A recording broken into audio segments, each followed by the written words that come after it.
오늘 하나님께서 우리에게 주시는 말씀은 디모데전서 5장 17절부터 25절에 있는 말씀입니다.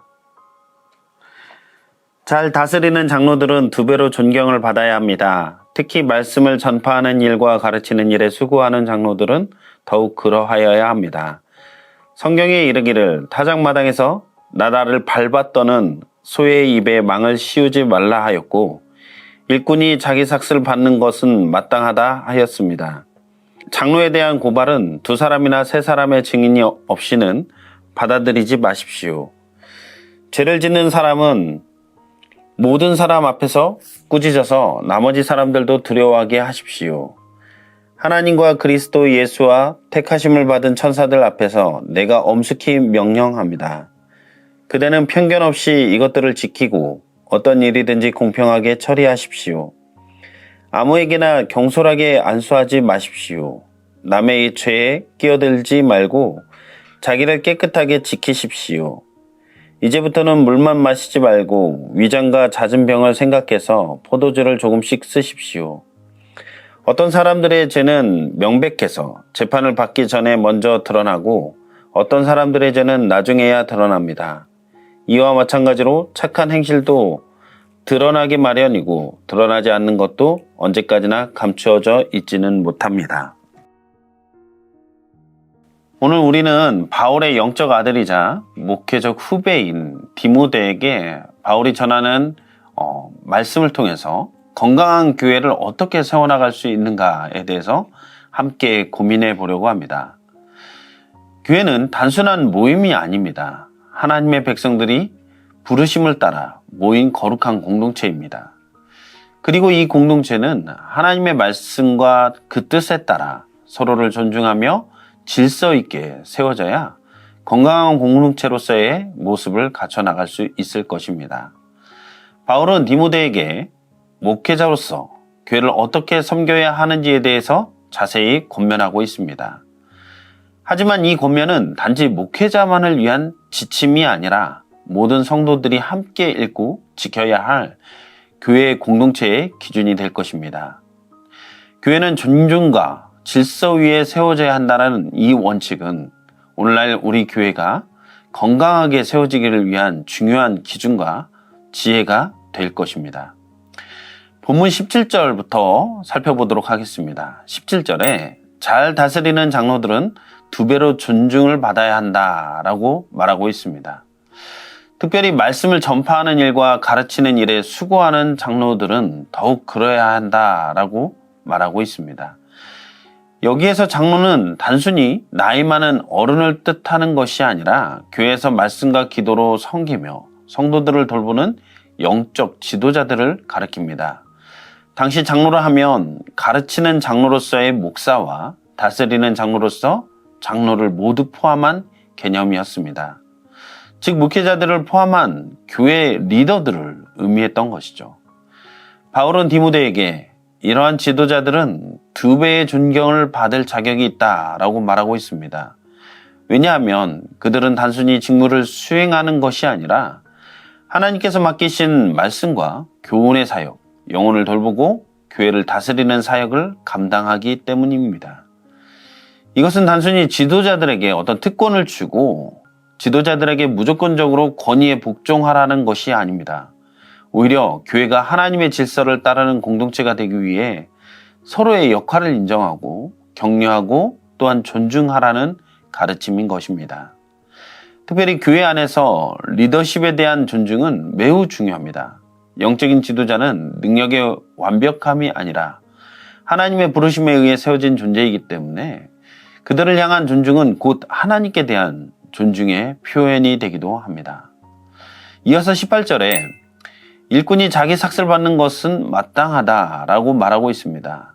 즉 말씀을 가르치고 돌보는 이들의 수고에 대해서 정당한 평가와 지원을 하라는 것입니다. 이는 단지 물질적인 보상 차원이 아니라 교회의 사역이 함께 짐을 지는 동역의 관계 속에서 이루어져야 한다라는 것을 뜻합니다. 건강한 교회는 서로의 수고를 알아주고 인정하며 존중하는 데에서 시작이 되겠죠. 비난이나 불신이 아니라 신뢰와 사랑이 흘러야 하나님의 은혜도 그 공동체 안에 충만하게 나타날 것입니다.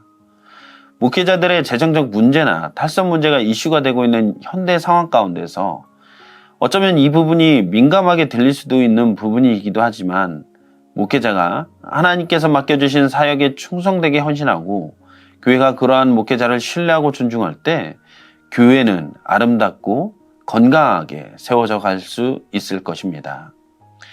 또한 바울은 교회의 지도자들에 대해 존중만 말하지 않고 그들이 죄를 범하였을 경우에 어떻게 처리해야 할지에 대해서도 말하고 있습니다. 장로에 대한 고발은 두 사람이나 세 사람의 증인이 없이는 받아들이지 마십시오. 죄를 짓는 사람을 모든 사람 앞에서 꾸짖어서 나머지 사람들도 두려워하게 하십시오. 이것은 교회의 질서를 위한 매우 중요한 원칙입니다. 지도자라고 해서 잘못에 대한 면죄부를 받는 것도 아니고 어떤 일에 대해서 단 한 사람의 고발만으로 무조건 정죄하는 것도 안 됩니다. 교회 공동체는 모든 판단과 결정을 공정하고 또한 신중하게 해야 하는 것입니다. 하나님과 그리스도 예수와 택하심을 받은 천사들 앞에서 내가 엄숙히 명령합니다. 그대는 편견 없이 이것들을 지키고 어떤 일이든지 공평하게 처리하십시오. 교회의 모든 판단은 사람 앞이 아니라 하나님 앞에서 행하는 거룩한 책임이라는 것입니다. 그래서 우리는 감정이나 사람의 말에 흔들리는 것이 아니라 하나님의 말씀과 원칙에 따라 행동해야 하는 것입니다. 그렇기 때문에 교회에서 영적인 지도자를 세울 때에는 매우 신중해야 합니다. 22절에서 지도자의 세움의 원칙을 이렇게 말하고 있습니다. 아무에게나 경솔하게 안수하지 마십시오. 이것은 지도자를 세우는 일은 매우 중요하고 신중해야 한다라는 것을 말하고 있습니다. 외적인 능력만으로 판단하지 말고 그 사람의 삶과 인격, 믿음, 섬김의 자세 등을 오랫동안 지켜본 후에 세워 나가야 한다는 교훈을 주고 있습니다. 이전에 한국에 담임 목사 청빙을 받으려면 외국의 신학대학원 학위가 있어야 하고 큰 교회의 부목사 경험이 있어야 하는 여러 가지 스펙이 중요한 시대가 있었습니다. 그런데 그렇게 좋은 스펙을 가진 목회자들이 담임 목회자로 섰을 때 여러 가지 이슈에 휘말리는 일들을 보고 이제는 추천이나 사역자에서 어떻게 사역했는가가 중요한 평가의 요소가 되었습니다. 24절에서 25절 말씀에는 이렇게 말하고 있습니다. 어떤 사람들의 죄는 명백해서 재판을 받기 전에 먼저 드러나고 어떤 사람들의 죄는 나중에야 드러납니다. 이와 마찬가지로 착한 행실도 드러나기 마련이고 드러나지 않은 것도 언제까지나 감춰지지는 못합니다. 라고 말씀하고 있습니다. 이 말은 사람의 진실함과 성숙함은 시간이 지나면 반드시 드러나게 되어 있다라는 것을 가르쳐 줍니다. 그래서 우리는 지도자를 판단할 때 그리고 또한 세울 때에 지금 눈에 보이는 어떤 모습만을 보고 결정해서는 안 되고 하나님의 인도하심을 따라 분별의 시간을 가져야 한다라는 것입니다. 사랑하는 성도 여러분, 우리 모두는 건강한 교회를 세워나가는데 함께 동역하고 있는 공동 건축자입니다. 교회는 목회자 혼자 세우는 것이 아닙니다. 또 몇몇 헌신자들만으로 교회는 유지될 수 있는 것 또한 아닙니다. 모든 성도가 함께 세워나가야 할 하나님의 집입니다. 그러므로 우리는 교회 안에서 서로를 존중하고 하나님의 질서를 따르며 분별과 인내로서 공동체를 지켜나가야 할 것입니다.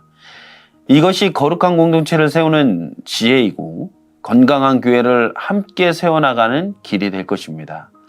바라기는 우리 미랄교회가 영적인 성장과 성숙을 위해 질서와 존중 안에서 사람을 세우고 하나님의 영광을 위해 기쓰임 받을 수 있도록 함께 기도로 동역하며 믿음 안에서 나아갈 수 있는 그런 교회가 되기를 간절히 소망합니다.